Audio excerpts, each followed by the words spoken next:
You are listening to an American Free Press podcast. Joining me on the line is Sheriff Richard Mack. Sheriff, thanks for joining us today. Well, Dave, thanks for having me. I appreciate being on your show again. Thanks, Sheriff. Sheriff, I want to talk today about one of your books, which is The County Sheriff, America's Last Hope. Terrific book. But before we do, if you could, give us a little update about your congressional race, because you're running for Congress in Texas against Lamar Smith. Well, I was. The primary just happened, and he beat me, and he's an entrenched Washington, D.C. insider and has lots of money, and I wasn't able to keep up with him. So, yeah, we got beat bad, and I don't feel entirely upset about it. I think for the amount of money and time that we put into it, it was a good race, and we certainly made a difference in a lot of respects, and it was a tough way to go against an incumbent. It's a tough road anytime you go against an incumbent. He's not disliked. He's done a lot of horrible things, voting for the NDAA and the Patriot Act, and he was the author of SOPA. He believes the federal government should regulate the Internet, much like Red China controlling the press. They have their own newspapers and control all the media. Well, that's what he wants the federal government to do to the Internet, and so there's very little difference there. But we made a difference in bringing a lot of this to the forefront, and a lot of people have asked me, am I going to run again? And I'll tell you, Dave, like I tell them, I don't know yet. Abe Lincoln lost more races. In fact, one would look at Abe Lincoln's record of political races and wonder why he ever had the guts to run again, because he lost so many. And I've certainly lost more than I've won. I've started out really well. First time I ran for office, I won, and that was when I ran for sheriff way back in 1988. Right, in your hometown, right? Yes. Well, thank you for running. You didn't get it this time, but there's always a next time if you decide to do it. And sure. I'm just surprised that Lamar Smith still is liked after all the things he's done against the people. But then again, can we really trust the polls, and can we really trust the media? Well, you don't know about that either, really. Now, the county sheriff, America's Last Hope, what was a motivating factor that you said, hey, you know what, I want to write this? Was that when you were working in the car dealership in your hometown? Yeah, it was. I had moved home to Arizona, where I used to be sheriff, in 2004 to help my mom with my dad, and I was teaching school. Then a buddy of mine who owns a dealership there said, hey, come and sell cars for me. And I said, I don't know anything about cars. And he goes, well, you know people. Right. And I said, okay. So I thought that might be something I would do when I retired. So this was kind of a semi-retirement job for me, and I really enjoyed it. But when the economy hit, car sales went south really bad, and I had a lot of time on my hands. And this was a book I'd always wanted to write, and I'd done the research for about 20 years about the authority and power of the sheriff and peace officers as well. So I thought the election of 2008 was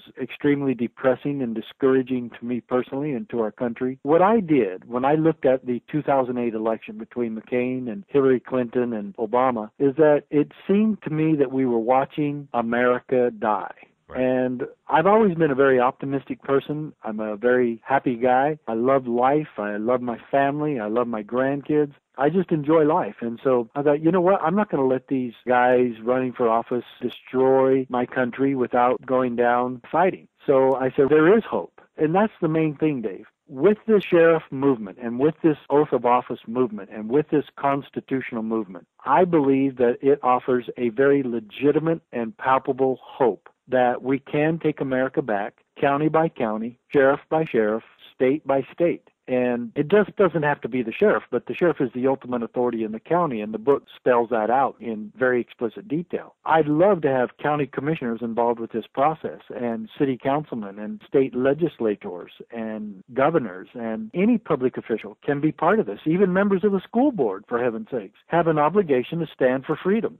So I had time to write the book, and I guess working at the car dealership at the time was a godsend, because I wrote the book right at work. Right. Because of all the time I had. And then some radio hosts nationally had just checked in with me at the time the book was finished, coincidentally, and they said, hey, what are you up to these days? And I've always done radio shows, and I've always done public appearances. But when this book hit the Internet and hit some of the radio shows with Alex Jones and Joyce Riley and some others, it really took off. And in 3 years now that the book has been out, it's done over 110,000 copies.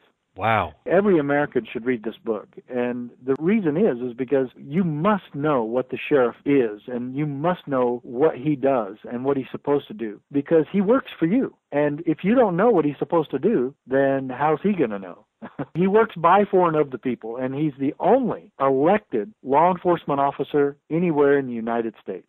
That's amazing. I want to start with actually going back a little over 1,000 years. On page 23, you say that the historical review of the office of the sheriff dates back over 1,000 years. And the sheriff was charged with the maintenance of law and order and the preservation of domestic tranquility. For the listeners, just give them a little background about the terms reeve and shire. Well, yeah, if you go back to old Anglo-Saxon law, the King of England would appoint a reeve within the shire. And the counties or the divisions of government geographically were called shires. And then the reeve of the shire was in charge of keeping the peace and appointed by the king to oversee the peacefulness of the geographical jurisdiction. And so the term evolved from the reeve of the shire to being the shire reeve, and then the word got shortened even from that, and it went to shire reeve or sheriff.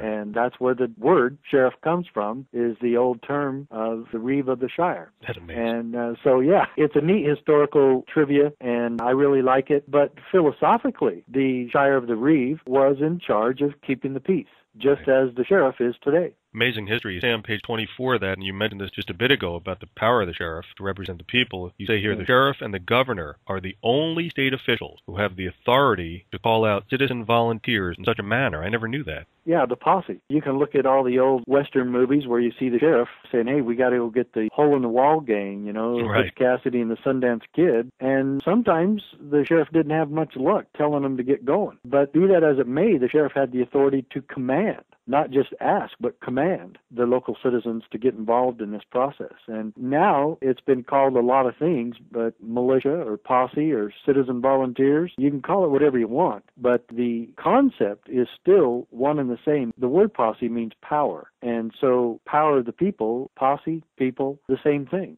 And in America, we were based on a new experiment that we, the people, would bestow all power. And so the sheriff actually works for us. And when he gets up in front of the people and says, look, you asked me to work for you, and now I'm asking you to work with me in getting these criminals brought to justice. And so the sheriff can deputize whoever he wants. He is the ultimate authority in the county. And like you said, and like history points out, only the governor and the sheriff have that authority.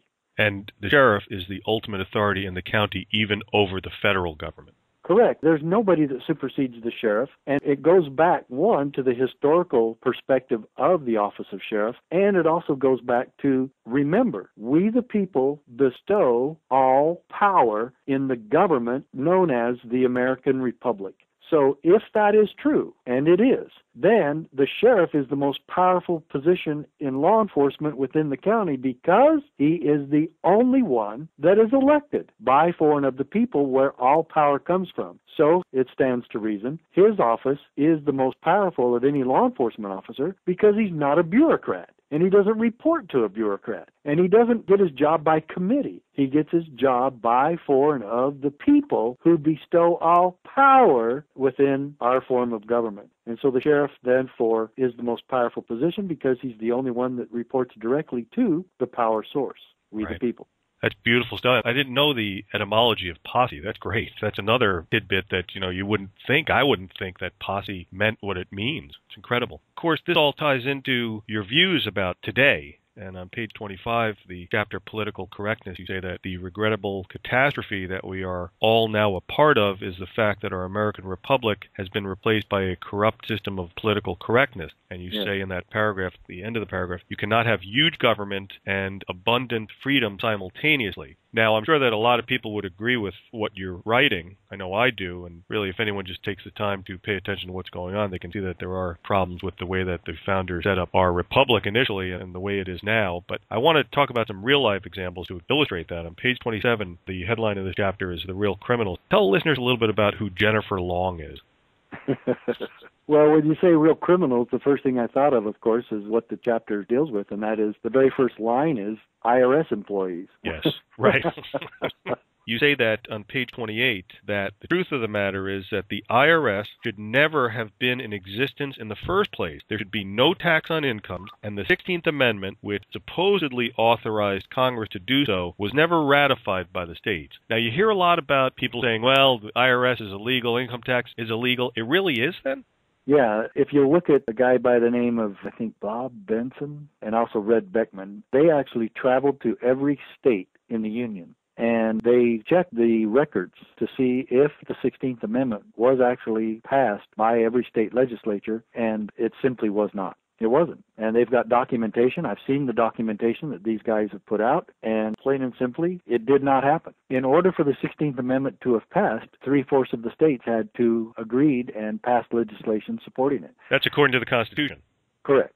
Correct. You can't have an amendment without the states approving it. And according to the research that these men have done, it was not done. And it was not passed. And so the 16th Amendment has been treated as law, but technically it is not a law and did not pass appropriately. And taxing incomes is something that the Founding Fathers would have been dead set against. In fact, you can even read some of their work and you can see that. But most of the Founding Fathers were into this mode of keeping taxes and government extremely limited, and that was the entire purpose of the Constitution, was to simply create those limitations and perimeters. Now you can see none of those perimeters. The lines have all been so obscured and trampled upon that there seems to be no Constitution whatsoever. And what's even more astonishing is that the Bill of Rights, which was the ultimate law, which was taking the Constitution to the 10th power, even the Bill of Rights don't stand supreme any longer. They are meaningless because, like the chapter says, the Constitution and Bill of Rights have been replaced by a system of political correctness today, which does whatever it wants, the Constitution notwithstanding.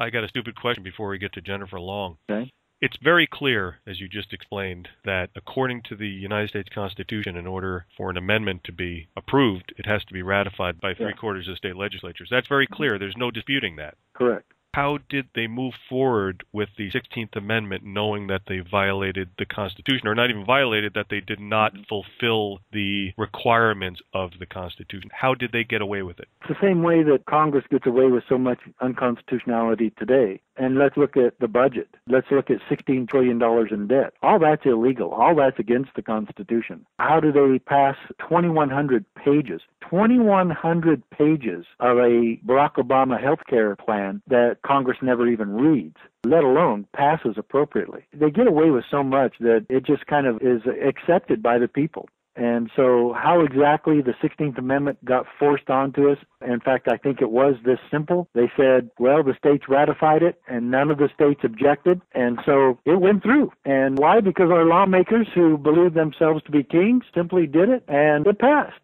It's like when we used to play baseball. Whoever steps on home plate and makes a rule, that's how it goes. And that's how stupid our government has gotten today, and I'm just more astonished by it day by day. But how do they pass the NDAA? How do they pass SOPA? How do they pass the Patriot Act? The Patriot Act completely destroys the Fourth Amendment, completely destroys the Bill of Rights and Constitution, and yet these laws are passed by representatives who swear oaths to uphold and defend the Constitution. I've never understood that. I don't understand it now, but of course we're going back to 1913. Things were a little different back then. Of course, communication was a lot slower. Perhaps if something like that happened today, there would be some people going, excuse me, wait a second, we did not fulfill the requirements of the Constitution. But then again, what you're saying is we have instant communication now, and they're violating the Constitution at will, and nobody's saying anything. At will. And so many people support it as long as it's their team that's doing it. So the Republicans support it when their Republican representatives do it because they want to win the next election. So they act like nothing's wrong. Democrats do the same thing, and it's almost like all-star wrestling. It's all choreography, and they got to pretend that they're hurt when the other team does something, and then they really come out and say, hey, well, you should vote for us. You should vote for Republicans because we don't like it when Democrats do that. Right. But then when Republicans do it, it's okay. And so that's the process. Our political process has literally taken over the Constitution and destroyed the Constitution and made it meaningless in the hands of vapid politicians.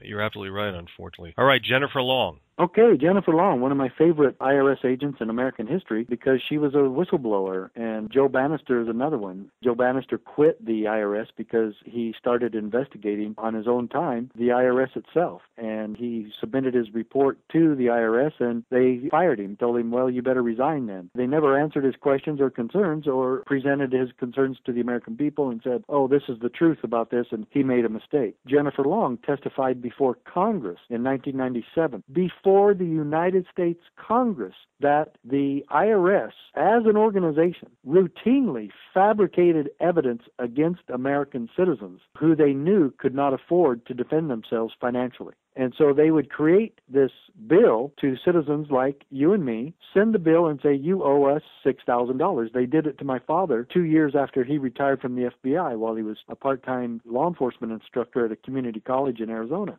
They just said, hey, you owe us $6,500. And he goes, what? No, I don't. I always had somebody doing my taxes for me, and I had a strict salary. We didn't have boats or motorcycles or vehicles for each one of the kids or anything. We had a family car and a 3-bedroom home, 2 baths, typical middle-class American family. Right. And they actually did this very thing to my father. And then he got all his people together, lawyer, CPA, and proved that the IRS had actually lied and fabricated this against him. And they just left and said, oh, well, we'll just call everything even, Mr. Mack. Thanks for your help. And they go to some other poor sap. Well, a lot of other people can't afford this. In fact, my father couldn't afford it either, but his lawyer and CPA did it for him for free because they were good friends of his. Right. Most of the other people aren't that lucky, but Jennifer Long had the guts and the courage to go before the United States Congress, show her evidence, testify about this, and another man actually did it also in camera. In other words, they put him behind a partition where his voice was muffled and he was silhouetted. So he was so afraid of our own government's IRS, he was so afraid of retaliation for telling the truth that they kept him behind a partition and muffled his voice in order to get his testimony. But the astonishing thing, after all of these crimes were revealed, not one criminal investigation was initiated, not one person went to jail, and the only thing that our Congress did was they asked the IRS to be more user-friendly and to open offices on Saturdays to help these poor, stupid, sappy taxpayers that are being victimized by our own government. The IRS should not exist. It is completely the antithesis of freedom or American ideals, and why we continue to put up with this, I'll never know, but the IRS has been supported and tolerated by both Republican and Democrat politicians in Washington, D.C. for decades. It's wrong, it's immoral, and the power to tax is the power to destroy, and you can see how the destruction has been. The IRS has been used as political hitman by presidents for decades. Roosevelt did it, Nixon did it, Clinton did it, and it's gone on and on. I've been asked by people where I go and speak, hey, have you been audited yet? Has the IRS gone after you yet? Why would we say such a thing about a government that is based on such biblical principles and constitutional principles, and we have this Gestapo-like organization that people ask each other all the time, wow, if you speak out, then the IRS is going to come and get you. Why do we even think that? Why do people think? Exactly. The point I wanted to make about all of that, though, yeah, there's some horrible things going on in our country, both from politics and criminal organizations like the IRS and the criminal activity of EPA and FDA and DEA, and it goes on and on and on. You can look at it from hundreds and hundreds of bureaucratic organizations that actually believe their policies now, their bureaucratic policies actually supersede the Constitution and the Declaration of Independence. And that is where the destruction of human rights and civil rights really comes in. Now, the question the book answers is when government becomes out of control, when government becomes criminal, to whom can the people turn for peace, safety, protection, and liberty? Well, the bottom line is the title of the book, The County Sheriff, America's Last Hope. And this book details in only 50 pages the duty and the responsibility and hopefully the courage of the sheriffs to stand against the incursions and tyranny of both state and federal governments. Wow. That's a big one, isn't it? And this book, again, for $8 or $9, this little booklet, you can get 3 for like 20 or something. It's absolutely the most powerful book in America. Every citizen should pick it up and read this and make sure your sheriff has a copy, which most sheriffs in this country do. But you need to go to him and say, hey, you know what? Have you read Sheriff Mack's book? Please tell me where he makes a mistake in here. I've read it. And I don't see anything wrong about this. All he's talking about is freedom, American ideals, the oath of office, and that we actually have somebody locally who will keep his oath to uphold and defend the Constitution, and that if somebody in your county is violating the Constitution, you'll try to put a stop to it. What's wrong with that? And he said, well, I can't go against federal government. Why not? If the federal government is violating the Constitution, you have to go along? Can you imagine, Dave, somebody saying that? That a sheriff would actually say, oh yeah, I have no authority to keep my oath, or yes, I take an oath, but the federal government can come in here and do whatever they want. They are all powerful, or they're the feds, you'll have to file a lawsuit. How absurd can you get that we have to ask a federal court when the federal government's being bad? As if citizens could afford that. I sued the federal government when I was sheriff. It cost about $500,000, and luckily the NRA had donations that paid for that lawsuit, or I would have never been able to do it. Right. Most citizens do not have the wherewithal to pay for such lawsuits, and why should we have to do it in the first place when a sheriff has already promised to protect us and our rights and our Constitution? I can't argue with you, Sheriff.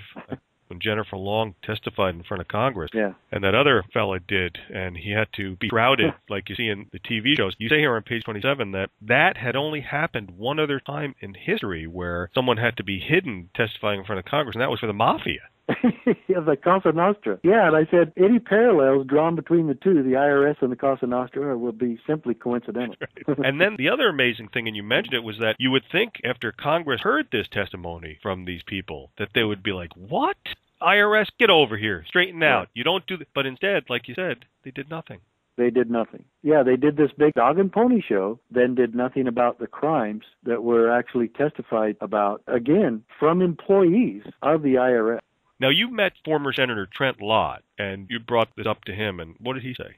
He gave me an entirely wimpy and political answer, but amazingly enough, he was very truthful. I was at a NRA convention in Washington, D.C. I was thrilled to be invited to the meeting, and at lunch, I sat next to Phil Graham, Orrin Hatch, and Trent Lott. Trent Lott was just to my left, and I said, Senator Lott, I've really got to ask you a question. He was very engaging, very friendly, and I said, when are we going to do something about the Gestapo of America? He knew exactly what I meant right when I said it. I actually kept this conversation between him and me very secret for a long time because I felt that he totally trusted me. But after a while, I got sick and tired of politics, and I said, you know what? These politicians deserve no protection. If they're going to say something, then let's expose it. So it took me about 10 years to even expose it, and then I said, well, you know what? I'm exposing the Lott in this book, and I'm going to expose what Trent Lott told me that day. And he did. He told it to me face to face. He said, oh, you're talking about the IRS. Well, isn't it amazing? You mention the Gestapo to a senator of the United States government, and he brings up an organization that he totally supports. And I says, well, yeah, I'm talking about the IRS. And he goes, oh, it'll never happen. He says, all the senators and congressmen get audited by them, too. We're just as much afraid of them as everybody else. And we don't want to be audited, and so we leave the IRS alone. These are the people who are supposed to be keeping them in check. I don't get it. Yeah. I don't understand. Like you said here on page 20, you say they intimidated us as much as everyone else. Why would you put up with being intimidated? Yeah, fire them. Right. Get rid of them. And people would say, well, how would we collect taxes? It would be so simple to get rid of the IRS. You could collect whatever tax is necessary. You could collect that within the states. The states already have collection mechanisms in place where it would hardly cost anything to add to it federal taxation.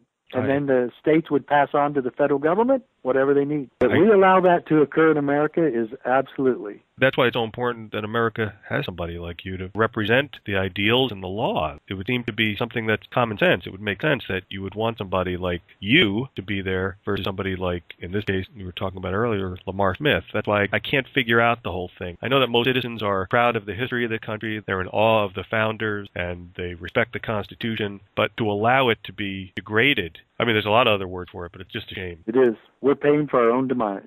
Another character here in the book that deserves mention is Wayne Haig. Did I say his name right? Yes, you did. What about him? Well, he was a rancher from Nevada in Nye County, and he had battled the federal government for over a decade on water rights and grazing rights. Isn't that amazing that on your own land you have to get permission where to graze your cows and to have water rights on your own property and land? So, yeah, you have to ask federal government permission, Mother May I. So he has to deal with the Department of Agriculture, Department of Interior, and Bureau of Land Management. And so finally they told him, well, you've really made too many mistakes here, and we're just going to come and confiscate your cattle. Several different times they came and got his cattle. Again, he had the money to sue them. It cost him millions of dollars. You are absolutely victimized by trying to defend your rights that should be defended by our government. Our government is there to defend freedom and to defend and protect liberty. And yet our federal government has been just the opposite.